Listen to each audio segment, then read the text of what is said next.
সর্বমোট ধারাবাহিকভাবে 5টা কাজ যে করে সে আল্লাহর ওলি হয়। 5টা কাজ চেষ্টা কইরা করতে হয়। চেষ্টা কইরা কেউ নবী হইতে পারে না। নবী আল্লাহ ইচ্ছা কইরা যাকে বানান তিনি নবী হন। আল্লাহ যাকে ইচ্ছা কইরা নবী বানান না তিনি হাজার চেষ্টা করেও নবী হইতে পারেন। কিন্তু ওলির ব্যাপারটা এমন না। আজকে থেকে আপনারা এখানে যারা বসা আছেন, ওলি হওয়ার 5টা কর্মসূচি আমি আপনাদেরকে বলে দেব। আগামীকাল থেকে 5 কর্মসূচি পালন করবেন, আপনি নিজে আল্লাহর ওলি হয়ে যাবেন। বুঝে থাকতে বলেন তো, নবী চেষ্টা কইরা হওয়া যায় না আল্লাহর ইচ্ছায়? ওলিও এমনই না চেষ্টা করলে ওলি হওয়া যায়। কিয়ামত পর্যন্ত যে কোনো মানুষে চেষ্টা করলে আল্লাহর ওলি হতে পারে। ওলি শব্দের বিভিন্ন অর্থ আছে, এর মধ্যে একটা অর্থ হলো বন্ধু। ওলি শব্দের একটা অর্থ বন্ধু। আল্লাহর ওলি মানে আল্লাহর বন্ধু। আল্লাহর ওলি মানে আল্লাহর বন্ধু। এই ওলি শব্দের বহু বচন হইল আউলিয়া।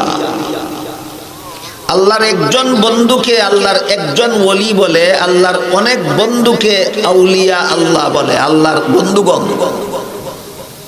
এই ওলি আউলিয়া শব্দ দুইটার অর্থে কোনো বেশ কম নাই, শুধু বচনে বেশ কম, নাম্বারে বেশ কম। ওলি হইল সিঙ্গুলার নাম্বার, আউলিয়া হইল প্লুরাল নাম্বার। ওলি হইল এক বচন, আউলিয়া হইল বহু বচন। শব্দের অর্থ একটাই, আল্লাহর বন্ধু। এমনি আল্লাহর বন্ধু হওয়া যায় না 5টা কর্মসূচি পালন করতে হবে। 5টা কর্মসূচি এলোমেলো ভাবে নয়, ধারাবাহিক। আগেরটা আগে, পরেরটা পরে, আগেরটা আগে, পরেরটা পরে। পরেরটা আগে করলে ওলি হওয়া যাবে না, আগেরটা আগে করতে হবে, পরেরটা পরে করতে হবে। এই জন্য 5টা কর্মসূচির সিরিয়াল নম্বর সহ আমি আপনাদেরকে বলি, আপনারা শোনার বোঝার চেষ্টা করুন। প্রথম নম্বর কাজ হইল সকল প্রকার গুনার অভ্যাস ছেড়ে দেওয়া। সকল প্রকার গুনার অভ্যাস ছেড়ে দেওয়া। 2 নম্বর কাজ হইল সমস্ত ফরজ আমল করা। আমার উপরে যত কাজ ফরজ সবটা আমল করলে আমি ওলি হতে পারবো। আমার উপরে যেটা ফরজ না এটা আমল না করলে ওলি হতে পারবো। যেমন গরিবের উপর যাকাত দেওয়া ফরজ না। আপনারা কি জানেন গরিবের উপর কি যাকাত দেওয়া ফরজ? তাইলে গরিবে যাকাত না দিয়া ও আল্লাহর ওলি হইতে পারবে? হ্যাঁ পারবো, কারণ এটা তো তার উপর ফরজ না। যার উপর যত কাজ ফরজ, ফরজ কাজগুলি করতে হবে, এটা হইল 2 নম্বর কর্মসূচি। 3 নম্বর কর্মসূচি হইল সকল প্রকার ওয়াজিব আমল করতে হবে। 4 নম্বর কর্মসূচি হইল সকল প্রকার সুন্নতে মুআক্কাদা আমল করতে হবে। 1 নম্বরটা হইল সাইরা দেওয়ার কাম, আর বাকিগুলি হইল কইরা নেওয়ার কাম। বেশ কম বুঝেন কিনা? 1 নম্বরটা হইল সাইরা দেওয়ার কাম। কি? যত গুনার অভ্যাস আছে সাইরা দাও। যতক্ষণ পর্যন্ত একটা গুনারও অভ্যাস আছে ততক্ষণ পর্যন্ত ফরজ, ওয়াজিব, সুন্নত, নফল বন্দেগী করতে করতে মরলেও তুমি আল্লাহর ওলি হতে পারবে না, কারণ তোমার গুনার অভ্যাস আছে। কাজেই এর লাগি বলছিলাম সিরিয়াল বাই সিরিয়াল, আগেরটা আগে করতে হবে। সকল প্রকার গুনার অভ্যাস ছাইরা দাও, এটা 1ম নম্বর কাজ। আর বাকি কাজগুলি কইরা নাও। তোমার উপর যত ফরজ আছে ফরজগুলি আদায় কইরা নাও। তোমার উপর যত কাজ ওয়াজিব আছে এগুলি কইরা নাও। তোমার জন্য যে সমস্ত কাজ সুন্নতে মুআক্কাদা আছে এগুলি কইরা নাও। কটা হইল? শেষ নি না, আরেকটা বাকি। এই আরেকটা যে 5 নম্বরটা বাকি, এই 5 নম্বরটা না করা পর্যন্ত কেউ আল্লাহর ওলি হতে পারবে না। 5 নম্বরটা আমি একটু পরে বলবো, এর আগে 4 নম্বর সম্পর্কে আরো কিছু কথা আছে। 4 নম্বর সম্পর্কে কথা আছে। 1 নম্বরে যে আমি গুনার অভ্যাস ছেড়ে দিলাম, এর ফলাফল কি হবে? গুনার অভ্যাস ছাইরা দিলে জাহান্নাম থেকে বাঁচা যাবে। 2 নম্বরে যে আমি ফরজ আমল করলাম, 3 নম্বরে যে আমি ওয়াজিব আমল করলাম। ফরজ আমল ওয়াজিব আমল করলে কি হবে? জান্নাত পাওয়া যাবে। 4 নম্বরে যে আমি সুন্নতে মুআক্কাদা আমল করলাম, সুন্নতে মুআক্কাদা আমল করলে কি হবে? নবীর শাফাআত পাওয়া যাবে। মনে রাখতে হবে আপনাদের। 5 নম্বরটা কইছি না এখনো, 4 নম্বরের কথা শেষ হোক, এরপরে 5 নম্বর। এই 4টা কাজের মধ্যে কোন কাজের দ্বারা কি হয়? গুনার অভ্যাস ছাইরা দিলে কি হয়? জাহান্নাম থেকে মুক্তি পাওয়া যায়। ফরজ ওয়াজিব আমল করলে কি হয়? জান্নাত পাওয়া যায়। সুন্নতে মুআক্কাদা আমল করলে কি হয়? নবীর শাফাআত পাওয়া যায়। ইয়াদ রাখতে হবে আপনাদের। বলেন তো, গুনাহ ছাইরা দিলে কি হয়? জাহান্নাম থেকে নাজাত পাওয়া যায়। ফরজ ওয়াজিব আমল করলে কি হয়? বেহেশত পাওয়া যায়। সুন্নতে মুআক্কাদা আমল করলে কি হয়? নবীর শাফাআত পাওয়া যায়। এখনো আল্লাহর ওলি হইতে পারবে না, কারণ 5 নম্বরটা বাকি। 4 কাজের দ্বারাই ওলি হইয়া গেল না, 5 নম্বরটা বাকি। 5 নম্বরটা পরে বলতে চাই, এর আগে কিছু জরুরি কথা আছে। এখানে প্রশ্ন জাগতে পারে কারো মনে যে আমি গুনার অভ্যাস ছাইরা দিয়ে যদি জাহান্নাম থেকে বাঁচতে পারলাম, আমি ফরজ ওয়াজিব আমল কইরা যদি জান্নাত লাভ করতে পারলাম, আমি সুন্নতে মুআক্কাদা আমল কইরা যদি নবীর শাফাআত পাইলাম, 5 নম্বরটা করলাম না, ওলি হইলাম না, অসুবিধা কি? প্রশ্ন বুঝছেন কি না? এখানে 2টা প্রশ্ন আছে। 1 নম্বর প্রশ্ন হইল, গুনার অভ্যাস ছাইরা দিয়ে ওলি হইতে পারলো না কেন? ফরজ ওয়াজিব আমল কইরাও ওলি হইতে পারলো না কেন? সুন্নতে মুআক্কাদা আমল কইরাও ওলি হইতে পারলো না কেন? হইল এক প্রশ্ন। আরেক প্রশ্ন হইল, গুনার অভ্যাস ছাইরা দিয়া যদি আমি জাহান্নাম থেকে বাঁচতে পারি, ফরজ ওয়াজিব আমল কইরা যদি জান্নাত লাভ করতে পারি, সুন্নতে মুআক্কাদা আমল কইরা যদি নবীর শাফাআত লাভ করতে পারি, তাহলে 5 নম্বরটা করলাম না, আল্লাহর ওলি হইলাম না, অসুবিধা কি? কটা প্রশ্ন? আগের প্রশ্নের জবাবটা আগে বুঝেন। গুনার অভ্যাস ছাইরা দিলে ওলি হতে পারবে না কেন? ফরজ ওয়াজিব আমল করলেই ওলি হতে পারবে না কেন? সুন্নতে মুআক্কাদা আমল করলেই ওলি হতে পারবে না কেন? তার কারণ আমি গুনার অভ্যাস ছাইরা দিছি বিনা স্বার্থে না জাহান্নাম থেকে বাঁচার স্বার্থে? ফরজ ওয়াজিব আমল করছি বিনা স্বার্থে না জান্নাত পাওয়ার স্বার্থে? সুন্নতে মুআক্কাদা আমল করি বিনা স্বার্থে না নবীর শাফাআত পাওয়ার স্বার্থে? যতক্ষণ পর্যন্ত বান্দা নিজের স্বার্থে আল্লাহর বন্দেগী করে, বুঝেন কথা? যতক্ষণ পর্যন্ত বান্দা নিজের স্বার্থে আমল করে, ততক্ষণ পর্যন্ত জাহান্নাম থেকে বাঁচতে পারে, জান্নাত পাইতে পারে, নবীর শাফাআত পাইতে পারে, কিন্তু আল্লাহর ওলি হইতে পারে। ওলি আমার কথা বুঝে থাকলে বলুন, গুনার অভ্যাস ছাইরা দিলাম বিনা স্বার্থে। কোন স্বার্থ? ফরজ ওয়াজিব আমল করলাম বিনা স্বার্থে না জান্নাত পাওয়ার স্বার্থে? সুন্নতে মুআক্কাদা আমল করলাম বিনা স্বার্থে না নবীর শাফাআত পাওয়ার স্বার্থে? যতক্ষণ পর্যন্ত তুমি তোমার স্বার্থে কাজ করবা, ততক্ষণ পর্যন্ত জাহান্নাম থেকে বাঁচতে পারবা, জান্নাত লাভ করতে পারবা, নবীর শাফাআত পাইতে পারবা, কিন্তু আল্লাহর বন্ধু হইতে পারবা না। কাজে আল্লাহর ওলি হওয়া যেমন তেমন কথা নয়। আল্লাহর ওলি হওয়া যেমন তেমন কথা নয়। আমি আগেই বলেছি, আমাদের সমাজের প্রতি হাজারের 999 জন মুসলমান জানেই না ওলি কারে কয়।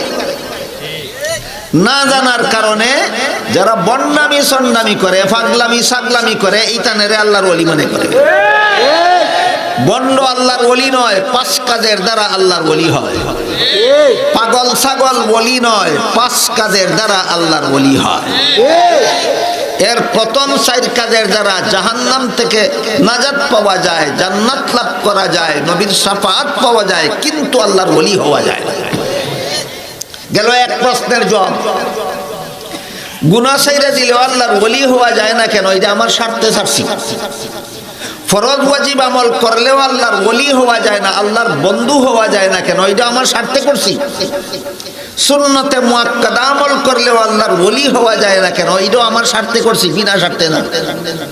বুঝে থাকলে বলেন তো, সুন্নতে মুআক্কাদা আমল করি কোন স্বার্থে? নবীর শাফাআত পাওয়ার। যতক্ষণ পর্যন্ত বান্দা নেক আমল করে, গুনাহ ছাইরা দেয়, ফরজ ওয়াজিব আমল করে, সুন্নতে মুআক্কাদা আমল করে নিজের স্বার্থে, ততক্ষণ পর্যন্ত আল্লাহ তারে আল্লাহর বন্ধু বানায় না, ততক্ষণ পর্যন্ত সে আল্লাহর ওলি হয় না।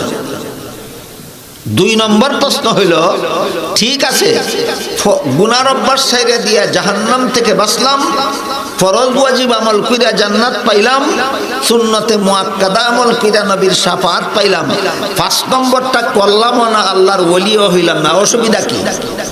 মনে আসেনি 2 নম্বর প্রশ্ন? অসুবিধা নাই। 5 নম্বর কাজ আপনি করবেন না, আল্লাহর ওলি হবেন না, অসুবিধা নাই, কিন্তু একটা সুবিধার থেকে বঞ্চিত থাকতে হবে। অসুবিধা নাই, একটা সুবিধার থেকে বঞ্চিত থাকতে হবে। সেটা কি? আপনি আল্লাহর বান্দা হইয়া থাকবেন চিরকাল, আল্লাহর বন্ধু হতে পারবেন না কখনো। আপনি 4 কাজের দ্বারা চিরকাল আল্লাহর বান্দা হইয়া থাকবেন, বন্ধু হতে পারবেন না। এবার শুনি 5 নম্বর কাজটা কি। সহিহ বুখারী শরীফের হাদিসে উল্লেখ আছে, রাসূল করিম সাল্লাল্লাহু আলাইহি ওয়াসাল্লাম বলেন, যেই বান্দা নফল বন্দেগীকে নিজের অভ্যাস বানায়, যেই বান্দা নফল বন্দেগীকে নিজের অভ্যাস বানায়, আল্লাহ তারে আল্লাহর বন্ধু বানায়। এখন বন্ধু বানায় কেন? আল্লাহ কয়, গুনাহ ছাড়ছস, জাহান্নাম থেকে বাঁচার স্বার্থে এটা আমার বন্ধু হওয়ার কাম করছস না, এটা তোর মতলবের কাম করছস। ফরজ ওয়াজিব আমল করছস জান্নাত লাভের স্বার্থে, এটা আমার বন্ধু হওয়ার কাম করছস না, তোর মতলবের কাম করছস। সুন্নতে মুআক্কাদা আমল করছস নবীর শাফাআত পাওয়ার স্বার্থে, যে আমার বন্ধু হওয়ার জন্য, আমার বন্ধু হওয়ার কাজ করছস না, তোর মতলবের কাজ করছস। নফল বন্দেগী এর মধ্যে বন্দার কোনো স্বার্থ নাই।